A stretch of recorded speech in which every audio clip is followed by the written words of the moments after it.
মেহেরপুর পৌর gold cup cricket টুর্নামেন্টে ১ নং ওয়ার্ড জয়লাভ করেছে। রবিবার দুপুরে মেহেরপুর সরকারি বালক উচ্চ বিদ্যালয় মাঠে অনুষ্ঠিত খেলায় ১ নম্বর ওয়ার্ড ৩ উইকেটে ৪ নম্বর ওয়ার্ডকে পরাজিত করে। টস জিতে প্রথমে ব্যাট করতে নেবে ৪ নম্বর ওয়ার্ড ১-৪ ওভার সবকটি উইকেট হারিয়ে ৯-৪ রান সংগ্রহ করে। দলের পক্ষে সাইফ ১-৯ রান করে। ১ নম্বর ওয়ার্ডের মিলন ও সাফি ৩টি করে উইকেট দখল করেন। জবাবে খেলতে নেমে ১ নম্বর ওয়ার্ড ১-৪, ২ ওভারে উইকেট হারিয়ে জয়ের লক্ষ্যে পৌঁছে যায়। রাসেল দলের ২-৩ রান করেন।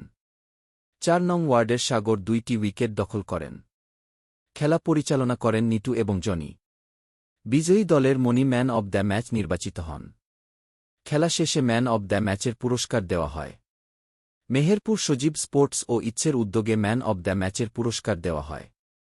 সাবেক councillor Abdur Rahim, Mir Jahangir Alam, match referee জিকো, মামুন, রিনু, রাসেল উপস্থিত থেকে ম্যান অব দ্য ম্যাচের পুরস্কার তুলে দেন।